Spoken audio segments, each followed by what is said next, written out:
Good evening friends. आज की update कुछ इस प्रकार से। आज हम सबसे पहले बात करेंगे अमेरिका की।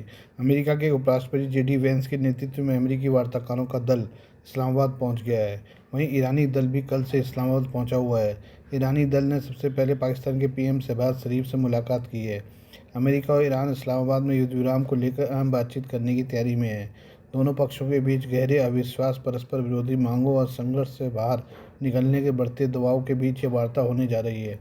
द वाशिंगटन पोस्ट की रिपोर्ट के अनुसार दोनों पक्षों के बीच युद्ध से निकलने का रास्ता खोजने की जरूरत के अलावा ज़्यादा कुछ कॉमन नहीं लगता। बातचीत से पहले दोनों देशों ने एक दूसरे पर गलत नीयत से काम करने का आरोप लगाया है।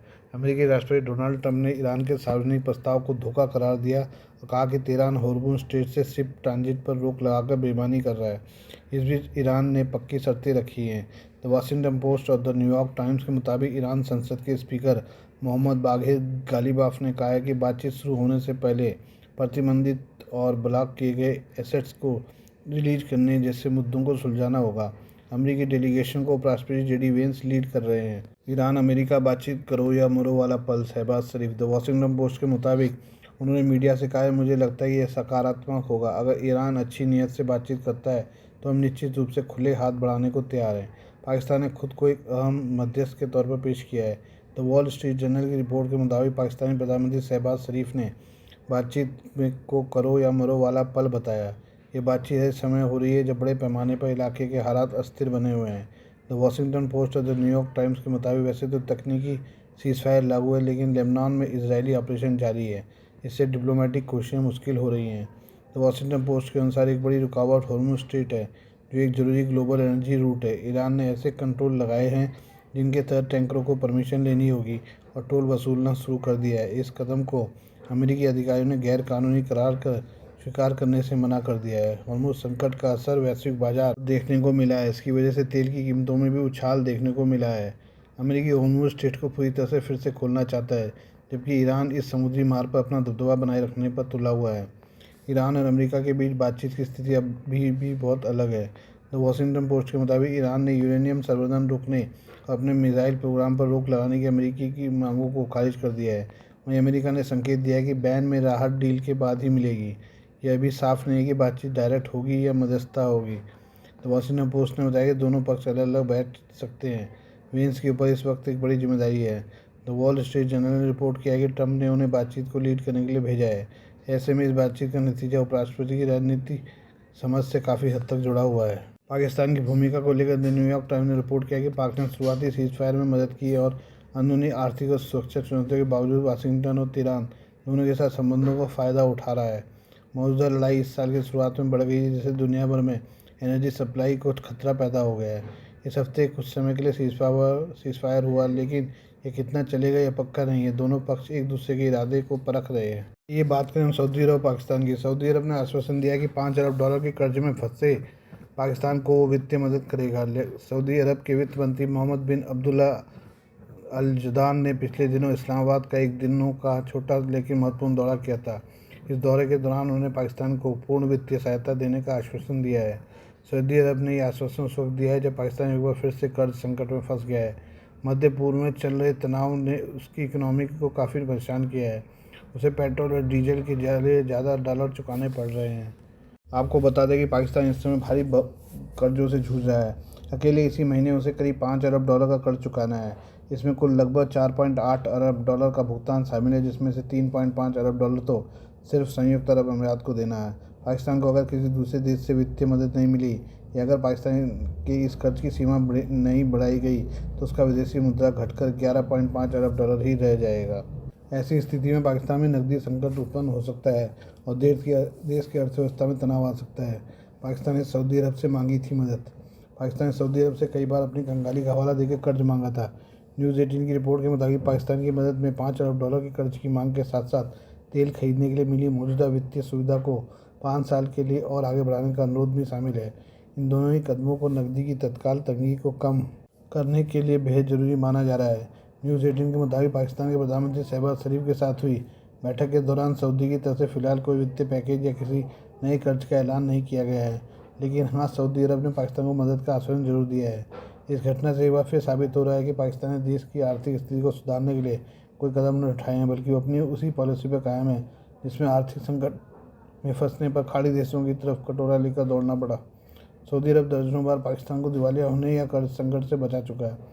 आर्थिक सहायता के अलावा भी सऊदी वित्त मंत्री ने अमेरिका और ईरान के बीच चल रहे कूटनीतिक प्रयासों में मध्यस्थ की भूमिका निभाने की पाकिस्तान की क्षमता पर रियाद के मजबूत भरोसे को भी दोहराया है।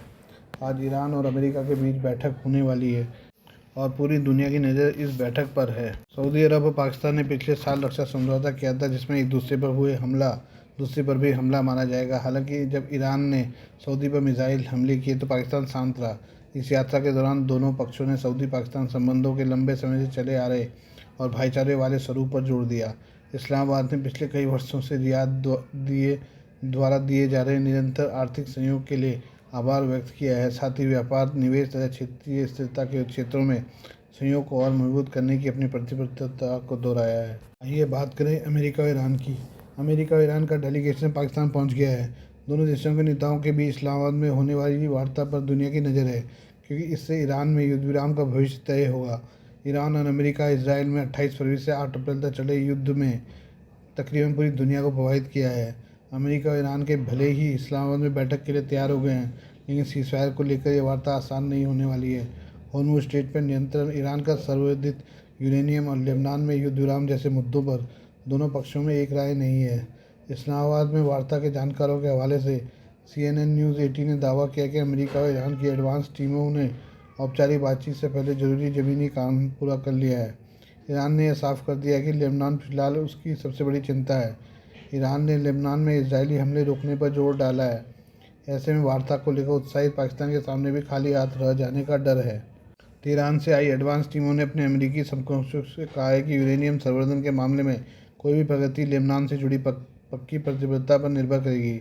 ईरानी प्रतिनिधि ने कहा कि लेबनान के मामले में कोई पक्की प्रतिबद्धता मिलने पर ही उनकी ओर से यूरेनियम संवर्धन के मामले में अमेरिकियों को ठोस भरोसा दिया जाएगा। अमेरिकी वार्ताकारों ने लेबनानी प्रतिनिधियों के साथ मिलकर सावधानी भरा जवाब देते हुए कहा कि वे ईरानियों की चिंता दूर करने के लिए अपनी ओर से कोशिश करेंगे। हालांकि इसमें शामिल मुद्दों की पेचीदगी को देखते हुए लगता है कि बातचीत लंबी खिंच सकती है। सूत्रों का कहना है कि बहुत जल्दी किसी व्यापक समझौते पर पहुंचना फिलहाल मुश्किल है।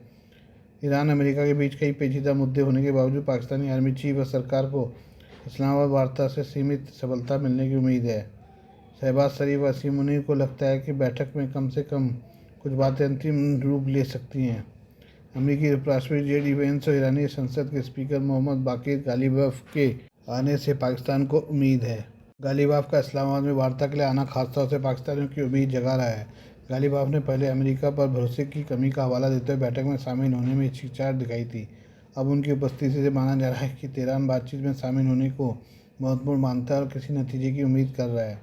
गालिबाफ के इस्लामाबाद आने और JD वेंस के सकारात्मक बयानों के बावजूद दोनों पक्षों में गहरे मतभेद बरकरार हैं।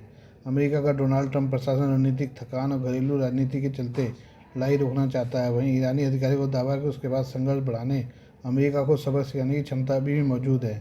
सूत्रों का कहना है कि अमेरिकी अधिकारी बातचीत में काफ़ी सख्त मोलभाव कर रहे हैं।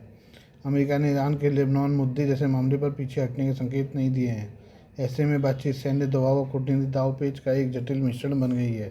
इस्लामाबाद की वार्ता पर नज़र। पाकिस्तानी अधिकारियों का मानना है कि इस्लामाबाद में कोई पूर्ण समाधान निकलने के बजाय एक कमज़ोर और अस्थायी सहमति बनने की अधिक संभावना है, जिसके परिणामस्वरूप शायद संघर्ष विराम की अवधि बढ़ जाए। फिलहाल दुनिया की नज़र इस्लामाबाद में है, वहाँ से हॉर्मुज़ स्ट्रेट से लेकर लेबनान तक क्या फैसला होता है। Please do like, share and subscribe this channel of mine news, views and analysis bye Prakash.